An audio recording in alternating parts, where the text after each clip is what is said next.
Proses pembelajaran daring kelas 4 SD swasta HKBP Batu 4 wali kelas Evi Juliana Mane. 5, 4, 3, 2, 1, 0.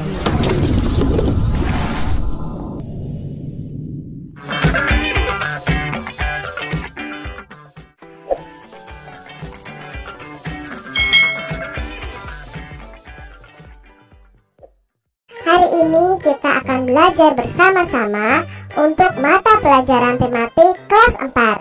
Kita belajar di tema 4, berbagai pekerjaan, subtema 3, pekerjaan orang tuaku, pembelajaran yang ketiga. Mari adik-adik kita belajar dengan penuh semangat. Adik-adik telah berlatih tentang langkah, pukulan, tangkisan, dan tendangan dalam pencaksilat. Nah, hari ini kalian bisa berlatih keseluruhan dari gerakan tersebut. Adik-adik tentunya masih ingat tentang langkah pada gerakan pencaksilat ya.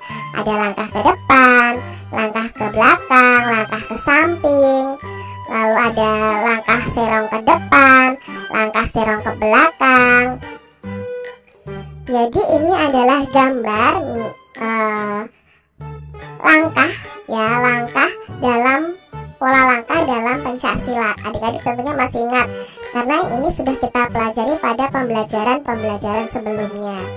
Lalu dalam pencaksilat itu juga ada pukulan. Nah, di sini ada pukulan lurus, gambarnya seperti ini. Lalu ada pukulan tegak.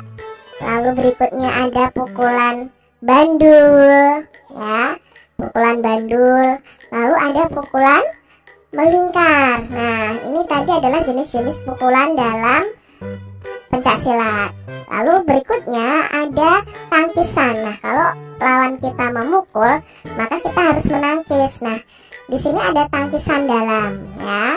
Lalu ada tangkisan luar, ya. Tangkisan luar seperti ini gerakannya. Kak Citra hanya mengulang saja adik-adik. Lalu ada tangkisan atas, ya, tangkisan atas yang berfungsi melindungi kepala. Lalu ada tangkisan bawah. Nah, setelah itu dalam pencaksilat juga ada tendangan. Nah, ini adalah tendangan lurus, ya. Lalu ada tendangan tusuk. Ya, berikutnya yang ketiga ada tendangan jejak. Lalu ada yang terakhir tendangan T. Nah, ini tadi adalah macam-macam tendangan dalam pencaksilat. Coba kalian praktekkan dari langkah, pukulan, tangkisan, dan tendangan. Pekerjaan ibu temanku adalah pengrajin cindera mata dari barang-barang bekas. Ingin tahu lebih lanjut tentang pekerjaan itu? Mari kita pelajari bersama-sama. Pekerjaan ibuku adalah pengrajin cendera mata. Barang yang diciptakannya sangatlah unik karena dibuat dari barang-barang bekas. Cendera mata yang dihasilkan oleh ibuku adalah tempat tisu dan gantungan kunci. Memanfaatkan barang-barang bekas menjadi sesuatu yang bernilai merupakan pekerjaan yang mulia. Di samping dapat mendatangkan uang, juga dapat menjaga lingkungan dari pencemaran yang berdampak buruk bagi kehidupan. Nah, ini tadi ibu dari temannya Edo yang bekerja sebagai pengrajin cendera mata. Nah, di sini Kak Citra beri contoh gambar-gambar dari barang bekas yang diubah menjadi suatu barang yang berfungsi lagi. Misalnya ini ada dari tutup botol, ya. Tutup botol itu dijadikan apa? Tempat tisu seperti ini. Lalu ada dari kertas, ya, dijadikan tempat tisu juga. Nah, apakah adik-adik tahu ini dari apa? Ini juga dari tutup botol loh di dalamnya. Lalu dihias seperti ini. Bagus sekali ya. Apa produk yang dihasilkan oleh ibu tersebut adik-adik? Lalu, mengapa kita perlu memanfaatkan barang bekas? Sikap apa yang bisa dicontoh dari pengrajin barang bekas tadi adik-adik? Seorang pengrajin barang bekas itu mengolah barang bekas atau sampah menjadi benda yang bisa dijual dan menghasilkan uang. Selain itu, pekerjaan ini juga mengurangi tumpukan sampah yang ada di sekitar kita. Mengolah sampah itu bisa kita lakukan dengan berbagai cara loh adik-adik. Cara yang pertama, kita bisa mengurangi pemakaiannya. Istilah ini dikenal dengan nama reduce atau mengurangi. Sebisa mungkin kita kurangi penggunaan kemasan. Semakin banyak kita menggunakan kemasan barang, semakin banyak sampah yang dihasilkan. Maka adik-adik saat ini itu ada gerakan tanpa plastik adik-adik. Jadi ketika kita berbelanja kemanapun tidak boleh memakai plastik ya. Kita membawa tas ya, membawa tas sendiri untuk berbelanja. Itu termasuk dalam tahap mengurangi pemakaian. Nah, di sini nanti ada 3R plus 1R ya. Yang pertama adalah reduce. Reduce itu artinya mengurangi pemakaian ya. Mengurangi pemakaian barang yang bisa mengakibatkan sampah. Nah, cara yang kedua adalah reuse ya. Kita bisa memakai kembali. Jadi reuse ini memakai kembali. Sebisa mungkin pilihlah barang-barang yang bisa dipakai kembali. Hindari pemakaian barang-barang yang disposable atau sekali pakai. Hal itu dapat memperpanjang waktu pemakaian barang sebelum ia menjadi sampah. Jadi seperti plastik ya. Plastik itu kan kadang sekali pakai adik-adik. Nah, itu kita harus kurangi. Kita pakai sesuatu yang bisa kita pakai kembali. Nah, misalnya kayak tadi mau berbelanja ke pasar, ya kita membawa tas sendiri adik-adik ya, tas dari kain seperti itu.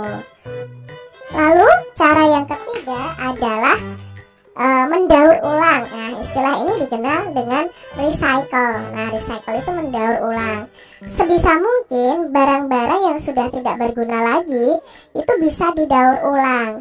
Tidak semua barang bisa didaur ulang. Namun saat ini sudah banyak industri yang memanfaatkan sampah menjadi barang lain. Termasuk dalam kerajinan tangan tadi ya. Itu sebenarnya awalnya sampah tapi diubah menjadi barang yang lain ya, yang bermanfaat. Nah, cara yang keempat itu R yang keempat adik-adik ya. Tadi 3R ditambah 1R. Kita bisa mengganti ulang. Istilah ini dikenal dengan replace atau mengganti.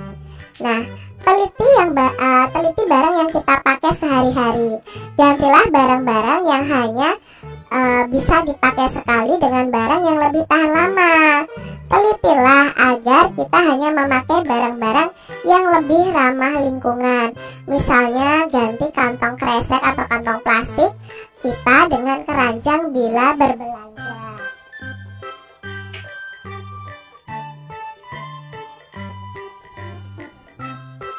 Buatlah peta pikiran berdasarkan teks tadi adik-adik. Nah, peta pikiran mengolah sampah.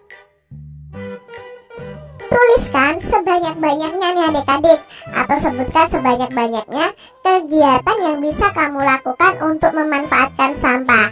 Nah, di sini Kak beberapa cara untuk memanfaatkan sampah ya adik-adik ya. Nah, dari gambar ini kalian pasti tahu.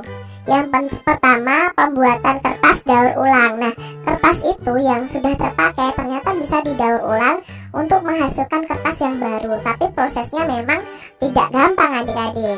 Lalu pembuatan kerajinan dari koran bekas. Nah, ini juga dari koran bekas ya adik-adik ya, dibuat tempat tisu. Lalu kerajinan dari kaleng bekas atau gelas. Nah, seperti itu. Lalu ada pembuatan makan ternak. Nah, pembuatan makan ternak ini dari sampah apa Kak Citra? Sampah sisa makanan adik-adik. Ya, sisa makanan kita kumpulkan, itu kita olah menjadi makanan ternak, itu juga bisa adik-adik. Lalu pembuatan kompos ya. Pembuatan kompos, pembuatan gas metan, membuat bank sampah. Nah, saat ini sedang digalakkan banyak sekali tempat-tempat yang mengumpulkan sampah. Ya, mengumpulkan sampah untuk apa? Untuk mereka daur ulang. Nah, kegiatan mereka mengumpulkan sampah itu disebut dengan bank sampah. Pembuatan kerajinan topeng dari kertas bekas itu juga bisa. Lalu kita melakukan 4R tadi ya. Ada mengurangi, memakai kembali, mendaur ulang, dan mengganti. Nah, itu tadi cara-cara kita memanfaatkan barang bekas menjadi barang yang berguna lagi ya adik-adik. Nah, demikian tadi adik-adik pembahasan kita di tema 4, subtema 3, pembelajaran yang ketiga.